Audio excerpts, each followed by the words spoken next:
So, yeah, what does it mean to be a giant in the field? Uh, how many of you are aware of this paper? This is the Stanford database of most cited scientists in the world, the 2%. Not that many. Interesting. Dimitri is. All right, thank you. Now, this has become kind of like the go-to database where people check their rankings. And especially in people that in universities that look at these, it's a reason for promotion. And then it was published in PLOS Biology, constantly updated, and I just want to show you what it looks like. So here it is, version 2. You can download the data. So you click, you go to a Zenodo page, and just here it is. Now you can download an Excel spreadsheet that's 80 megabytes big. That's just for this year. And then every single year you do the same thing. You open it to load, but it will eventually, and careers hinge on this among the 200,000 people in this spreadsheet. So I'm going to just do a search for Evans. It's you, Alan, right there. Okay. And now you're going to go across that page and you're going to try to see how you rank. I hope you never do this. You don't need to. But many of us do this regularly. We ego search, right? And now, 6 years after this came out, as just Excel spreadsheets, there's a dashboard where you can do this. So we called it the 2%ers. And that's the QR code. And I would really like you to try it. So this is Nadia Blostein and Agakara Kuzu in my lab did this big portion in NYU Abu Dhabi, actually, while we were with the bus, because Aga joined me there. Now, I would love for you to try it. It's the first time we're showing it, okay? But I do want to show you what it looks like. So here's the explanation. It's the top 2% researchers, according to an algorithm published by John Ioannidis, an epidemiologist at Stanford. And there's some description about which data set was used, and then all the years, and you can zoom in on countries. There's from Macedonia, you can look them up, you can see the number of citations that they have. Let's zoom out, and then we're going to take a look at Canada. So right there, Canada, you see how fast it loads, all in real time. We changed the year to 20. So let's see, oh, there he is, very near the top. You'll see how near. And then I'm going to search in 2021. And I'm going to search for Alan Evans. That's all in real time. This is how long it takes to reload the data. And Alan's not there, 0 out of 0. What happened, Alan? There's a bug in the Elsevier database. Because when you search for Alan Evans, there's 2 Alan Evanses, one with a C and one without. Turns out the C Alan is the one that actually shows up in all the top rankings. The Alan Evans is just 1 year. And the database treats him as a completely different person. That's not easy to find when you have individual Excel spreadsheets. So let's take a look at how Alan might compare against other authors in this database, in particular, John Ioannidis, who is the lead author on this paper. Turns out he's very highly ranked. He's the top 60th scientist in the world, according to his own rankings.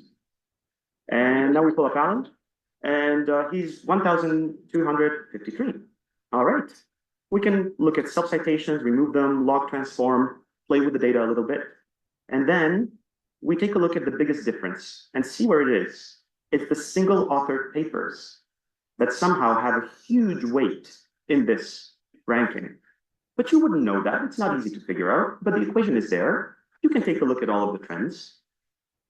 And then you can actually play with these weights. So change them, see how they affect the ranking. Peek behind the curtain of something that has become a standard for checking how you rank. And if we do that, you will see that there's all these individual contributions for number of single authored papers and numbers of papers where you're first or single author. And then you remove that weighting, and all of a sudden, Ioannidis drops from 60 to 130, and Alan climbs to 230. So this is Elasticsearch. It manipulates about 2 gigs of data, Aga, I believe, correct me, about 2 gigabytes, done with Plotly as a dashboard, and you should try it. It's really fast, faster than the Excel spreadsheet. The infrastructure, I don't even want to go there. That was Aga's music video, and some people understood that. Now, This is the first thing I'm going to show you because we've never showed it before. But this is actually the second time I'm going to show it because I want to repeat some points that Aga made. What if papers can talk to each other? So this is where I ask whether the students of my class are here. Can you raise a hand? I'm actually teaching right now. My students are having a field trip, okay? And I can't say that I timed it this way. I actually scheduled NeuroLibre Day, and then the registrar of my university said, you're teaching during NeuroLibre Day. I said, okay, then you're coming. So this is what you're going to be tweeting about, okay? And for the rest of you, your grade doesn't depend on whether you tweet or not, but maybe you'll be inspired. I think we do have some cool things to show. Now, when I talk about papers talking to each other, I'm not talking about, some stuff that we did in 2020. As a matter of fact, the very first NeuroLibre preprint went out in eLife, and it was a meta-analysis. We are actually linked in the abstract. Our figures have the NeuroLibre logo, and eLife was very forward-looking because this is 4 years ago. And we showed that, spreadsheets in a PDF makes no sense for a meta-analysis. Meta-analysis should be just this interactive figure where you can explore the different kinds of papers, group them, slice them, and dice them. And if you would like to add an additional citation, that should be trivial to do, because Aga said papers should just be import statements. Citations are the simplest import statement in a meta-analysis that is done with NeuroLibre. That is trivial. You will see something way more ambitious when the colleagues from the Japanese journal, Magnetic Resonance and Medical Sciences, come to the stage. But I just want to set this up as, in 4 years, we've actually done something even cooler. And this is Aga just pulling all-nighter after all-nighter for a couple of weeks now. But we do have papers talking to each other in a very non-trivial way. So let me just guide you through it. He showed you his alien work, right? He actually created five fake papers, and he loaded these papers using the MIST format, including all the data.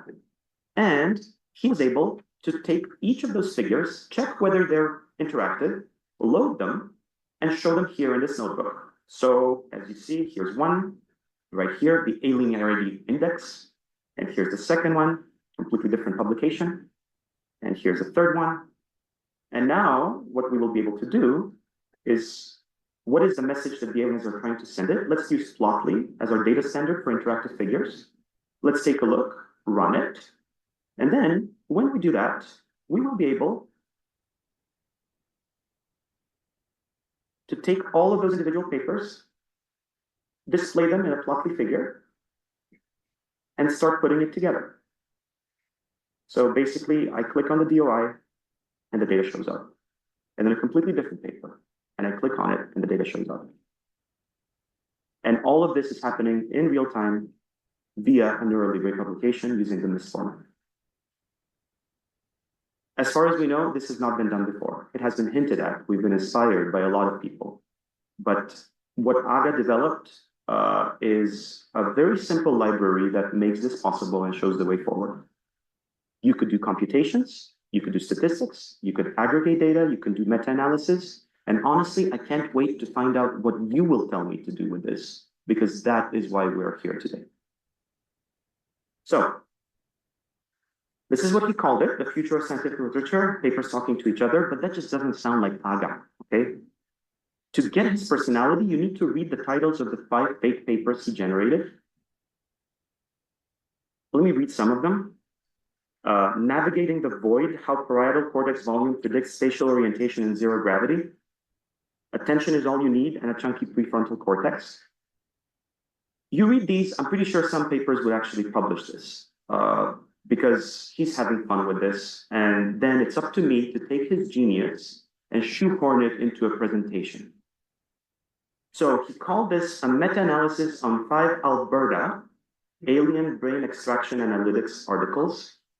And you read that and you can get lost down a rabbit hole because it's a fun read, even though it's completely fake.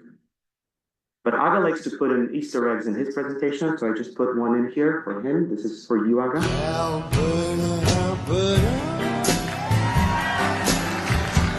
where you been so long? How many of you know that song? Yeah, the older generation. That's Eric Clapton. So you make that the the alternative, all right? been so long. And I told him that he should do in extra Mystified for showing this, but he didn't do it. He did his own music video. So at this moment, I really just want to thank Aga and maybe give him a round of applause because he deserves it.